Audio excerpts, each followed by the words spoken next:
What's up, YouTube? Erod212 here with another whole video. Got a nice little CGC unboxing, and I got a nice little fat stack of books there for you guys that I want to share with you guys. So I think we should have a nice little video here with all this stuff here. But before we do that, please hit the like button if you like the content in here. Hit the notification bell so that way you'll get notifications of when I drop content, if I'm doing live feeds and everything else. Should have a nice little announcement for you guys soon. Should be a good time. Also, just did the comic crawl with the brothers from 3 Men in the Basement, and a couple of New York Warriors, my man BLC and everybody. That was a great time. So got the opportunity to do that with those guys, to hang out for a bunch of hours there and just eat and hunt comics. It was great. And you know, stuff like that. So that's stuff that's going to be coming in future contents. Got a couple more CGC orders. I want to share some more books and stuff like that. Just a few things that I'm thinking about. But for that, let's take a look at this.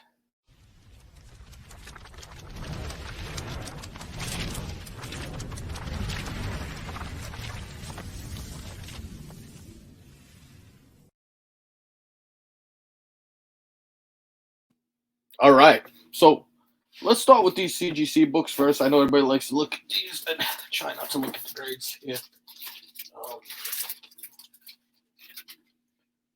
Saga #1.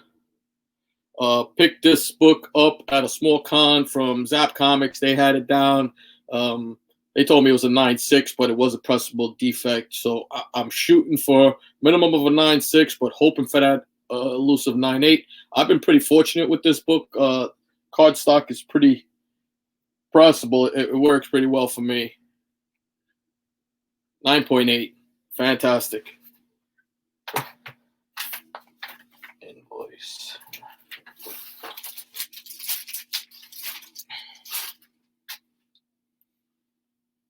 NYX #3. Now, if you've seen one of my previous videos, I believe this is the book that was an 8.0. And all the defects were on the back cover. It had a line going through the back cover. I don't know how I missed it in a press, but I did. I was pretty disappointed in myself. I knew it could get higher than that. No spine ticks that I saw on it, but let's take a look at this book. I'm hoping for a 9.6 on this. That's why I bought it with that intent. And 9.6. So from an 8.0 to a 9.6 is great. 8.0 is probably what the raw grade was for this book, but without a press. So those are the things. Along the back here, you see, it went all the way down. It was a light crease, but it didn't break color. So with the proper pressing, that was an easy fix.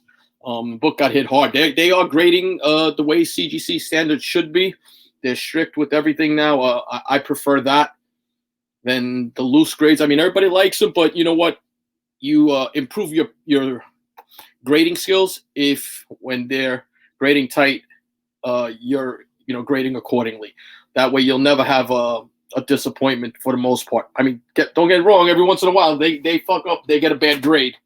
I just looked at some of the books that Roger Levesque had, and I didn't agree with one of his grades on that Catwoman 51. I thought for sure it was a higher grade than that.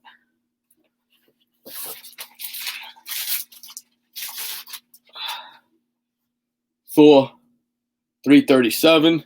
I don't recall this book. Book is clean though.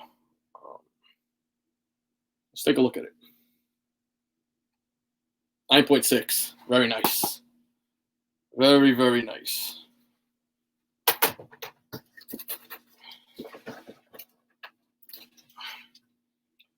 New Mutants 98.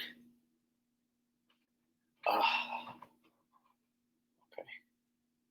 So I'm probably gonna have to send this back. This is a Mark Jewelers. This is the reason that this book, it's not a high grade. It's not in the 9s by no means. I'm hoping for an 8.0 or so on this book. 7.5 possibly. But still, in Mark Jewelers, tough book to find. And yeah.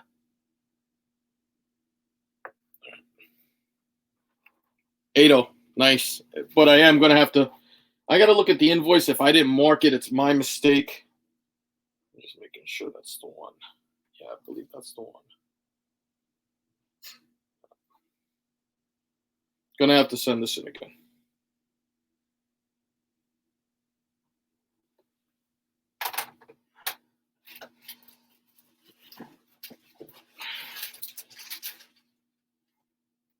Amazing Spider-Man 674. Damn it, cover. This is a fantastic homage to Silver Surfer #4, right? And this has a low, it's the 50th anniversary, but this has a really low print run. It's under 1,000. I wanted to say it's numbered to like 674 or something like that. Amazing Murphy might know. I'm hoping for a 9.6 on this book. I had seen something on it. All right. 9.6 is the grade I want. 9.4. All right. I'll take that, though. This is a tough book. You don't see it too often. I've actually been fortunate enough to get, I have another copy of this now, a raw copy. I might have to take a look at this book real close because I'm not seeing. Looks better than a 9.4 to me. One more book.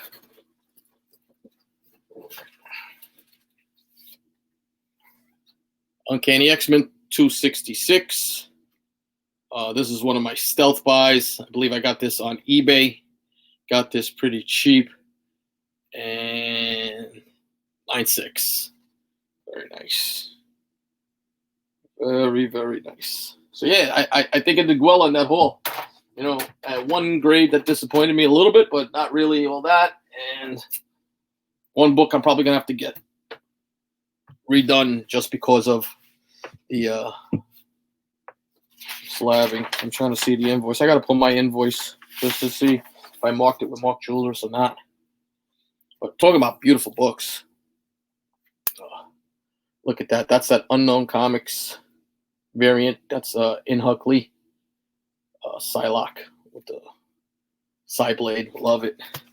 These things took forever to get to me. Venom 27, the John Boy Myers. You know, there was the defect with this book with the double cover. So the printing on this was real bad. It took forever to get here. I like the cover, though. If you watch the boys from It's Drunken Chat, son, they've talked about the Women of Power books and the ratios of how these books were distributed. And a lot of these, especially like the titles like Sam Wilson and stuff like that, not as high a print run. So nice books to pick up. There was actually a couple of really nice ones. The Mary Jane Watson on the Iron Man 7 is probably the biggest one out of all of them. And then there's another one. I'm drawing a blank right now. That's done well for itself. Oh, the America Chavez one. I picked these up. So this is the Annie Wu variant. I like this cover. Picked this up twice. Yeah, it's pretty nice. And that's the Women of Power. So, and these were I put them on a wish list on Midtown Comics, and they popped up. EMN copies. So I think they were cover price. Well worth it. Well worth it, in my opinion. Okay, yeah, that's what it was. I'm sorry. I thought so. I had 3 of them. Another book I've been scooping up with all the news. Green Lantern, New 52 #0, first appearance of Simon Baz. 3 copies. Pick these all up on eBay. Another book I've been picking up little by little, kind of a spec for me. Everybody's been watching all the news with the Marvel news and everything else, and the Spider-Man news, and the big quote-unquote assumption spec is that Ned Leeds is going to become the Hobgoblin. He's going to be a villain, the protagonist in there. So if you know your Amazing Spider-Man stuff, Amazing Spider-Man 257 is where Ned Leeds gets hypnotized into becoming the Hobgoblin. And I'm going for the newsstand variants on this. This book is from, I'll tell you the year right now. So,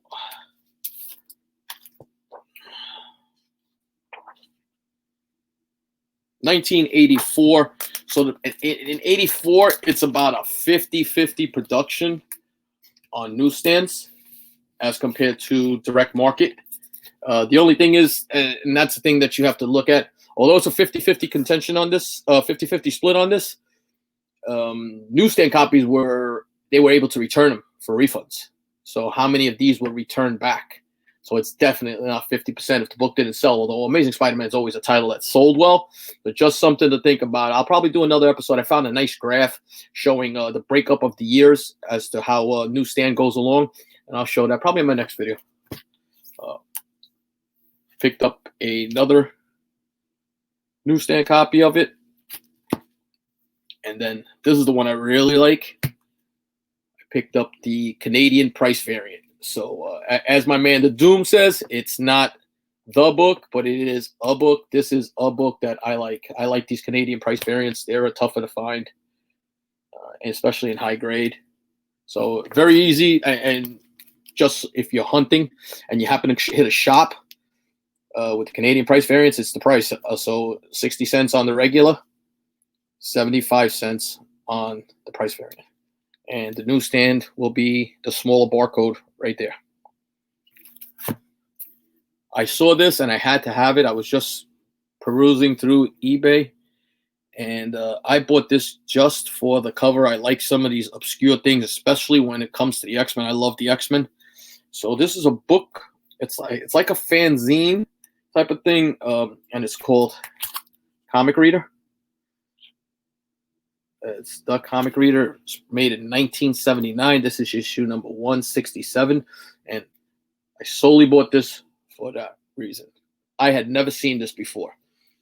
So it's the all-new X-Men. John Byrne art. It's the all-new X-Men wearing the classic costumes. So if you look, you've got Nightcrawler there. Of course, Cyclops, because Cyclops is on both teams. Storm, Wolverine is right there with his hands crossed. It's the toughest one to see. Angel has his corncob pipe, and you've got Colossus right there. I have yet to open this and look at it, but I loved that cover. Something obscure, good little things to pick up like this.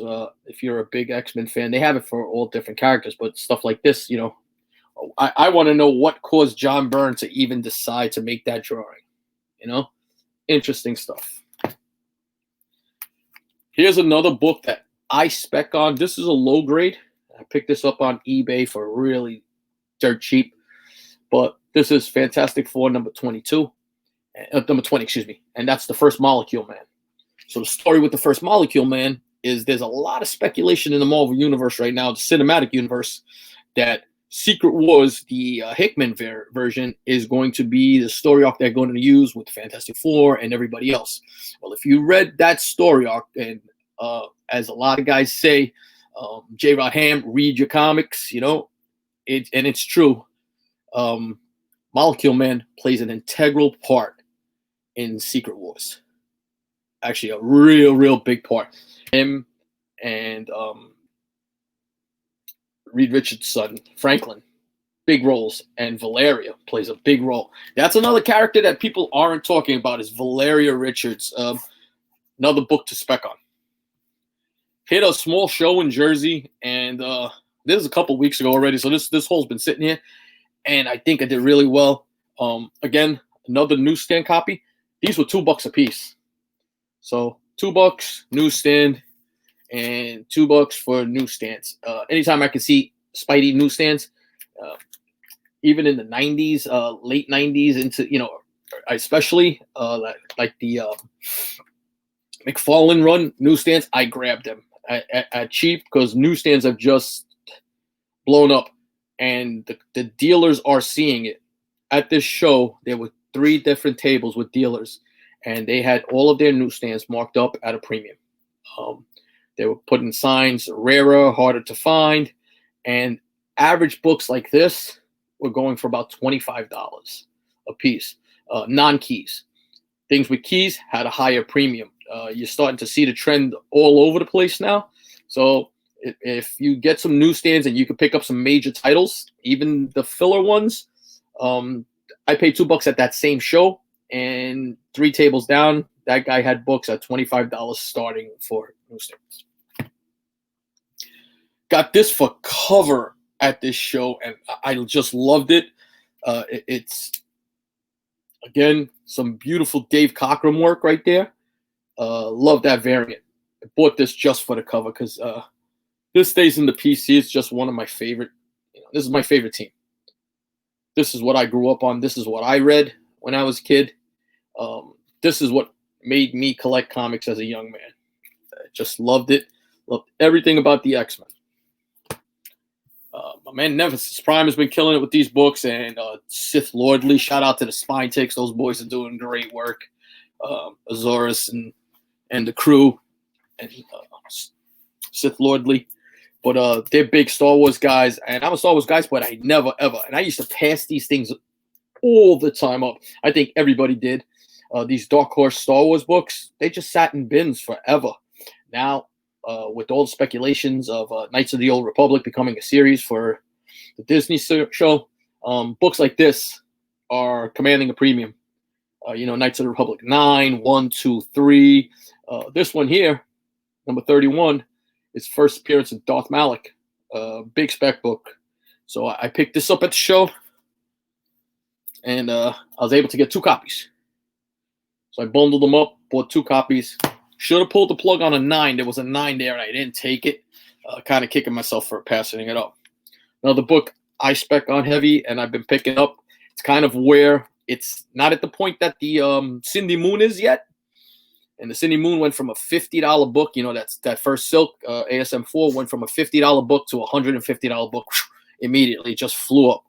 $300 probably in a 9.8 right now. I haven't looked at the numbers on it in a while.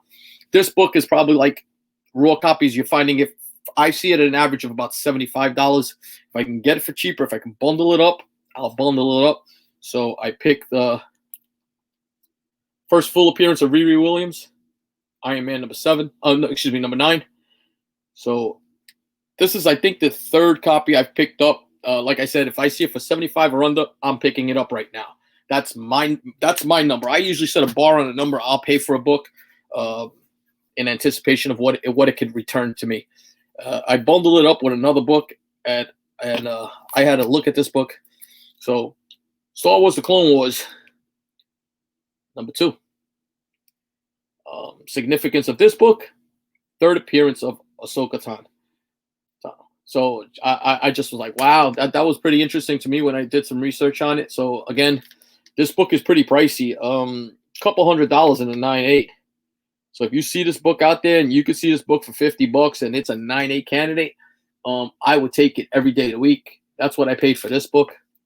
I thought it was well worth it. It had some pressable defects. It had a spine roll that I'm going to press out easily. So just a book to look at. Low grade, but a nice book. A 2nd copy, I believe it is of this. 2nd or 3rd, Batman 189. I'm sorry. First appearance of the Scarecrow, Silver Age book. Probably like a 2530, but well worth it. This is a great entry-level book for anybody who wants to collect the DC villains. I've started picking up my game on DC villains Batman DC villains because I like them. Just, that Rogues Gallery, besides Spider-Man and maybe the Flash, those are the best rogue galleries. I would say Spider-Man and Batman, hands down, are the 2 best rogues galleries out there. The Flash has a fantastic rogues gallery, and Fantastic Four actually has a pretty good one too. But hands down. Talking about Spider-Man, had a Black Flag, the website had this on there, and this is the Clayton Crane. Oh my God, look at that. There was a negative space variant one, but I missed out on it. It was tough, but I'm happy I got this one. Very happy to get this. Nice book. And talk about nice. Look at this. Oh, yeah. Liking that. Liking that a lot. Looks even better with the version. Here goes a little bit of an eBay stealth buy for me. I'm thinking this book is probably in that 5.0-ish range, maybe 5.5. Still a couple $100 on this book. Iron Fist 14. God forbid they ever do Sabretooth and bring him into the MCU. Remember, he is one of Wolverine's all-time nemesis villains. Probably the worst villain for his arch rival, Sabretooth. So I know he's been done by Fox, but bring back Sabretooth, do him properly. Whew, that would be fucking great. Good key to have, man. This book, and it's one of those obscure. You would think that Sabretooth came out in the X-Men, but he doesn't. And there's quite a few characters that that happens with. The Kingpin is Daredevil's nemesis, but he actually starts in, Amazing Spider-Man, Spidey 50, and so on and so on. There's just been quite a few. Start out a different title, but become the antagonist for a different character totally. So Iron Fist number 14. At that small show also Thundercats number 2. I'll tell you what, these Star comics for Thundercat and He-Man are blowing the fuck up. Number 1s and 9/8 are becoming tough to find. Remember, these are geared towards children. This line, they did Care Bears and a bunch of other stuff like that. So how many of these maintain their integrity and are in 9/8 shape? I don't know. Print one was probably a little bit high because they're probably from the 90s, late 90s. But still, kid books. The way I equate it, I look at these things. If I see it in a super high grade, Batman Adventures, another kid book. Now a $2,500 book. I believe it is the last sale. Somebody was telling me it's $2,500. I had seen it at $2,000. I was talking to my man Josh Grav. I think there was a $2,500 sale recently because the newsstand is just over $4,500. So it's insane. It is insane what some of these books are demanding. All right, so it's time for my E-Rod's eBay Steal of the Week. Shout out to my man Comic Forge for helping me out with this. I love it. It's just great. So the book that I picked up this week was this book here. Special Marvel Edition. Everybody knows what this is. It's first Shang-Chi. A lot of news coming out. More and more news coming out about Shang-Chi and spec on it. Marvel's going to make a movie on it. The one thing I've noticed is that during COVID, a lot of the movie spec kind of slowed down, and there was spec on just characters in books like Null and stuff like that. And the movie spec died down, which brought down the prices on some of these books. So this is that book. I just got it in. I'm grading it. I'm hoping for a 7.0 on this book. Okay. So a 7.0 on this book. If you look here, the last sale on a 7.0 was $400, but you've had sales since June of $419, $345, $305, $337, $336, $365, and $400. So I'm going to guesstimate this book about a $350 to $360 book, right? Not bad. Not bad if I get that in a 7.0. 6.5 is just below it, and this is what I pay for this book. $165 shipped. So it's going to cost me $30 to grade it, return shipping and everything else. We're looking at $194. So even if this book sells for $300, I made $100 on a $200 investment. Money makes money. You got to invest in the books if you're looking to flip them like that. Just good stuff to do. Just a little thought for people, think about things to do. And then I was at my LCS recently, 2 separate occasions these are, and I walked in and they had a full run of the boys. So I picked up boys number 7. This is the first appearance of, Stormwatch, is it? And this is when the book goes over from Wildstorm to Dynamite. But I have not read this, but everybody says that if you love the series, I'm probably going to pick up the graphic novels on this. If you love the series, read the book. It's 20 times better. and they had a pretty nice copy of Boys Number One. So nice copy. Garth Ennis killed it on this. You know, this is good stuff. But it's that, and I was having this conversation. It's why a lot of times I don't sell everything.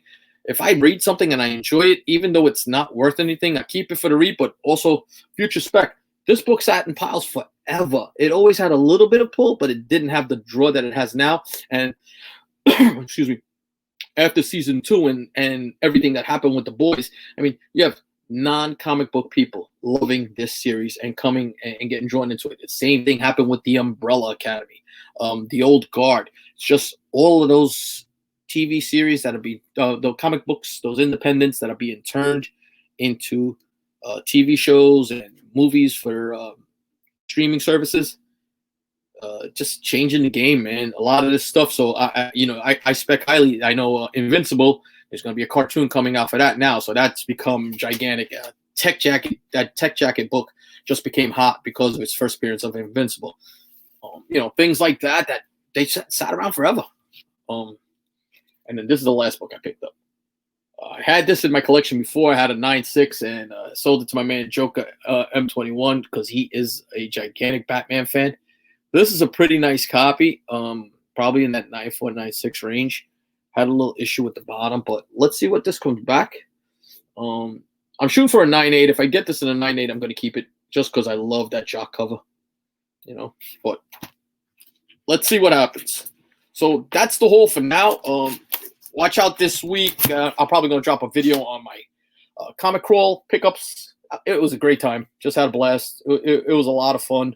I highly suggest if guys in the regions can get together and meet up with other guys from the community, do what we did. Shout out to Otto and Roger Levesque for organizing it, just setting it up. It was a lot of fun. Got to chat with guys, have a couple cocktails, sit down, break bread, and just talk and meet guys you hadn't met. I got to meet Dave Levesque, Roger's brother. I had never met Roger before. I got to meet Josh Grav. Just good time. But that's it right now. Enough of my rambling. So until my next video, peace.